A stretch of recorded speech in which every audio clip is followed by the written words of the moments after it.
Starting in the top right, we have from Team Fnatic. It is aLive. aLive is the reigning IPF4 champion, 64% win rate, beaten people like Polt and actually most recently Joxi in GSTL3 this past weekend. If you guys saw that games between Fnatic and New Star Hoso. He did lose to Tasia, but I mean everyone loses to Tasia. One thing I do like to point out though, that aLive has not been able to really get back into Code S because of his TBT. He keeps losing to Maru in the up and downs, and it's really sad to say, but it's like when aLive is so good TVP and so good TVZ, it just seems that he can't piece it together for when it counts the most to get back into Code S. Poor guy. Let's go ahead and introduce our players, also in the bottom left. Oh, sorry, were you about to say something else? No, yeah, let's introduce our players. Bottom left-hand corner, it is Root Masa. Of course, the purple Terran over here, cross positions on Entomb Valley. Now, here's the real test. And this is kind of difficult because a lot of people don't know of Masa, don't know how powerful he is, how good his macro is, and really how well put together he's had his builds, I think. I mean, it really showed in the Open Qualifier last season where we saw him obviously emerge. But what stands out in my mind is how is he going to keep up against a Korean powerhouse? We really haven't seen too many live games of him or really high-profile games of Masa. How is he going to match up against one of the best Koreans in the world? Well, Masa does have a pretty decent win rate in TVT recently. He's beaten Thorazane in the EG Masters Cup, taking out QXC. In QXC, his TVT, if we saw last week, almost took out MMA. Yeah, so that was I think sick. Masa's already in that discussion, Andre. It's not necessarily whether or not Masa will be able to prove himself, because he already is here and he's able to have this platform. But I think when people saw, his series when he played, when Root was matching up against some of the highest name teams like Evil Geniuses and whatnot, I think Masa proved himself really well there. And I think people also forget that Masa is Korean as well, so he's got that advantage, the Korean advantage. The Korean advantage. He is living in Canada, though. He is living in Canada. In the Gates. Wondering. Okay, well, a small divergence in build so far. We have aLive going for what looks like Bio in the beginning, but he went for a 14 command center into 2 Raxes.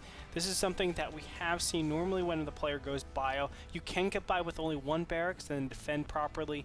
aLive obviously choosing to go a little bit more aggressive, or at least he has the aggressive options. From here, Masa has gone for a 1 barracks fast expansion. He went Supply Depot Barracks, Command Center, another depot directly after that. So he'll be able to keep up pretty nicely. This is something very interesting that we don't normally see. A 2nd Barracks after 2 refineries, which tells me he is going to go Bio, but it's a little bit of a weird order, I would say. It really rules out a lot of the mech play, obviously, because we have 2 barracks in the field. But I don't know. There's a lot of different options that you can do with this 2nd Barracks. Of Masa's. Yeah, Masa's 2nd barracks. You can squeeze out a lot quicker, earlier infantry to kind of poke. But at the same time, I think TVT has kind of reached a stage where if you don't have good scouting information on your opponent, poking is extremely risky because you can have a medevac drop your main or something like that. Oh, we're going to see the poke, though, and it does favor aLive. Oh, Masa's walking straight into it. Yikes. That is, the 2 Marines is such a big difference. He might even be able to get number 3. Oh, or Masa! 4. Woo. 4 for nothing. Big misclick by Masa. Great trade. Yeah, Units Lost tab. Let's check it out right now. Actually, not a single Marine took any hits there. Very unfortunate for Masa. That is a little bit crippling. Now, this should come as a big surprise. It's like, what the heck are you doing? So this is the type of shenanigans I was talking about. We see a factory going down with a tech lab. This is meant to get very fast siege tanks and put that pressure at like a 1-1-1 or at least like a 2-1. But this is obviously to do a very, very early push. But because he lost those 4 first Marines, that's going to be actually very difficult. It gives aLive the ability to take dominating control in the center of the map.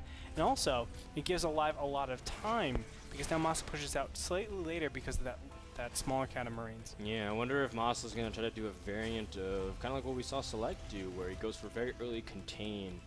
Even though he's expanding. You can see aLive responding with a fast 3rd command center. And this is a very smart play from aLive because he just got an early map control advantage over his opponent. He has the Marine count advantage over his opponent. So rather than trying to catch up in tech, he says, I'm just going to take my advantage a little bit further, play a little bit more greedy and economic-minded. Although he is going to get up his tech eventually. I just like this decision-making from him. Oh, man, look at this. Double engineering bait from very aLive. interesting. Wow, super greedy. So normally, let me just go to the vision cam. Normally when you see these three tech structures so early in the game, directly after commands, and you're saying to yourself, they're definitely going to push with siege tanks and marines. I have to be careful of that. These engineering bays are a little off. Normally you're saying to yourself, let me get as many units on the field as possible. So you're actually putting down barracks, 2 barracks, instead of those 2 engineering bays. aLive might have a little bit of trouble actually defending this. You can see Stim is 70 seconds away. So yes, this is a big problem right now. Combat shields obviously isn't upgraded either. I think this 1-1 might come to actually bite aLive in the butt. We'll see. How strong his Tushy is if he can withstand that bite, but I don't know. Masa took the 3rd base, and aLive is right there to actually spot it. Oh, that's actually very critical for aLive. Ooh, aLive is pulling his SCV. He really thought that Masa was going to commit to this, but he's just like, well, wait, he's actually not here, and Stim's about to finish, so I'm actually not in that bad position. And the SCVs were like, okay, well, you obviously didn't need us. Go back to work. So aLive is just waiting for that Stim to actually finish. Even from there, he shouldn't be attacking. I think what he should really be doing is getting that Marauder count, getting his combat shields, and just sitting back. You can see really, really bad production from aLive so far to deal with this incoming push. You know, Masa is actually playing this beautifully, and a Stim might be inbound. Now, every single attack that happens from aLive is actually a crippling blow, because remember, he doesn't have any medevacs around Frodan. That is a big problem. One siege tank way out of position here, but aLive going for the counterattack. I love this decision.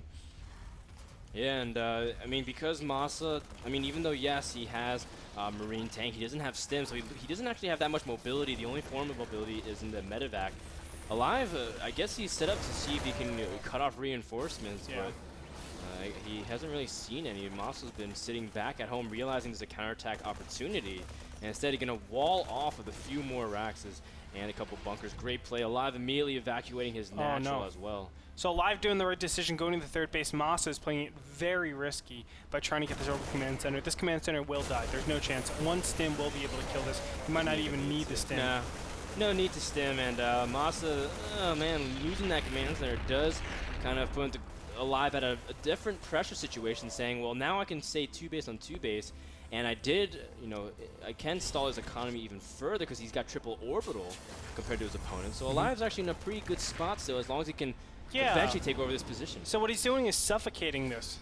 As you said multiple times, taking out the supply, making it so that there's no more reinforcements. So later on, when obviously aLive has something more manageable, let's say medevacs out in the field, a larger army count, combat shields, and his +1-1 ready, +1-1 is already finished. He'll be able to just smash this very, very quickly. 4 siege tanks out here.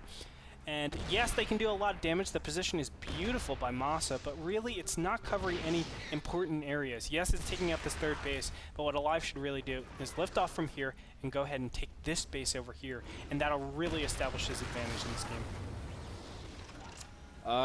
Masa is slowly but surely making his way deeper into the natural. And I guess aLive is just going to take up to this point and really get his first, just really go for a huge surround all at the same time. Wow, Masa really committing to this. This is really clever, actually.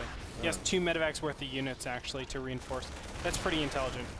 I really like this, because aLive desperately wants to push this. You can see the orbital command center floating out here. So this might be a direct response to saying, oh, your orbital command center is way too far out.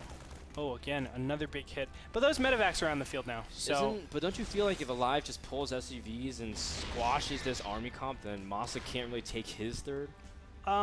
If he's able to, because it depends, and you don't want to be losing SCVs in this position at all. This is a really bad position to actually be losing SCVs because your opponent is a lot more defensive. So you don't have a lot of counterattacking options to actually get that SCV count back. And here we go, the big attack started.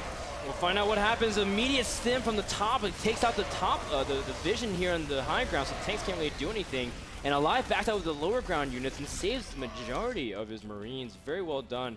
And the best part is that he lowered the tank count of his opponent while not even losing that many Marines. Masa immediately reinforcing with double factory tank production, but aLive now has the mobility And he also has +2/+2 on the way. But just like you said, Masa's in a really good defensive position. Doesn't have his third base established, though. Yeah. And I think aLive is already on a very good economic path. So it's kind of cool. I mean, Masa would have a giant advantage if he was able to establish the center control, take the Xel'Naga Watchtower. Obviously, he would be able to have map control, really assert his pressure on the places he wanted to. Obviously, 1-1 equalizing is so advantageous for him because he has those extra tanks to help out. But now that he's actually committed to just straight up defending, it gives aLive a ton of options. And you can see he's setting up for that immediately. There are 2 medevacs going directly into this turret.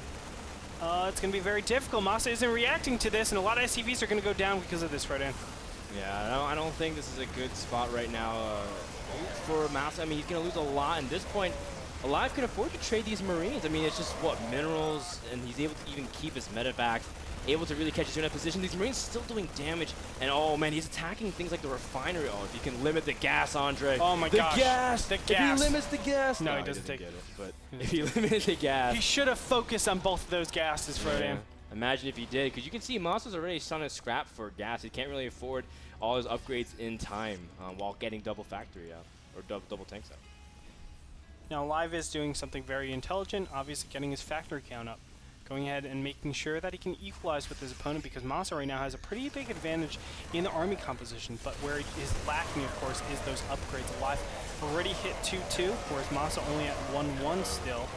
But you can see aLive, he is in a little bit of trouble, and especially with the amount of siege tanks out in the field, Masa is actually looking really good. Yep. Siege mode, is it finished? Yes, it is. Yes, it is. Okay.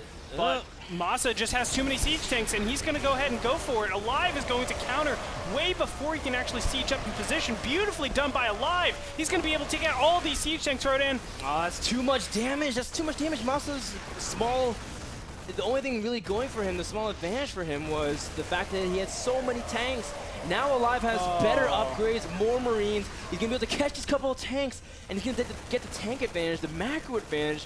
What doesn't favor aLive in this situation? Yeah. I don't even know. Oh, man, these Marines. Just 5-6 Marines doing massive amounts of damage, each having 3-4 kills. You know, Masa was in a crazy advantage right there, and he just blew it by not sieging up in time. That was a really, really tough position, because obviously he knows if I kill those 3 siege tanks, the game is in my hands. That's it. It's done. But what ended up happening was all of his Marines actually grouped up in a very unfavorable position.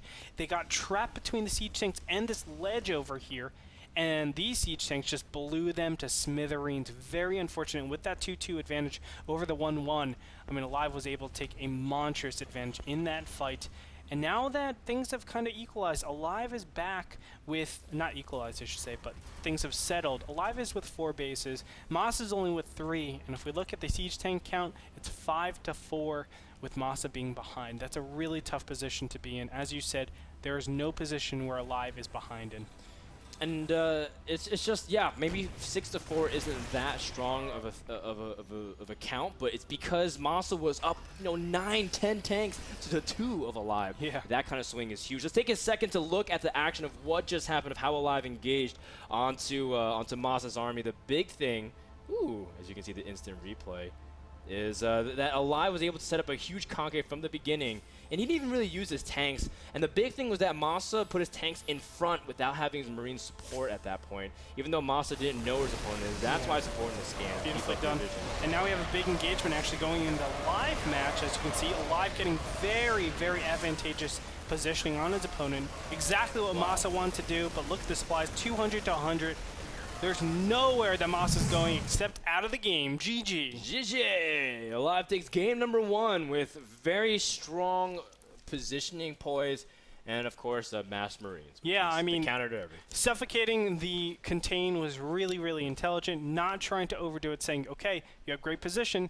There's no reason why I should be trying to stim in here and kill it. It's a lose situation if I do that. It's a losing line. Just sat back, took his 3rd base, still stayed on 2 base, threatened the counterattack, was able to manage to swing over and get that 3rd base, and from there, he just played it out beautifully. I mean, he really used his advantages, his upgrade advantage and his mobility advantage to the best capabilities, and that's what gave him the game. I do want to emphasize that sniping the 3rd is huge just for the mental patience of aLive. A lot of people, when they know that they're behind in TVT it just kind of makes them feel like they have to rush. And with tanks and rushing, it always always ends in a bad situation. aLive might feel like he has to make something happen because he says, if I play this far down this whole time, he's going to get too big of an advantage. I won't be able to break the contain.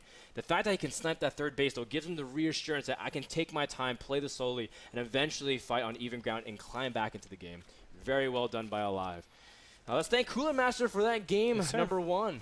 Go visit Cooler Master USA to pick up your own set of peripherals like mice and keyboard to help you up your game. We'll be back with game number 2, live between aLive and Masa. Yep. Don't go anywhere. This is NASL Season 4, Week 1. Week 2, Division 2, Division 1. What number is it? I don't even know. We'll find out. Week 2, Division 1. Week Later, 2, guys. Division 1. That's what See you in a it little is. bit.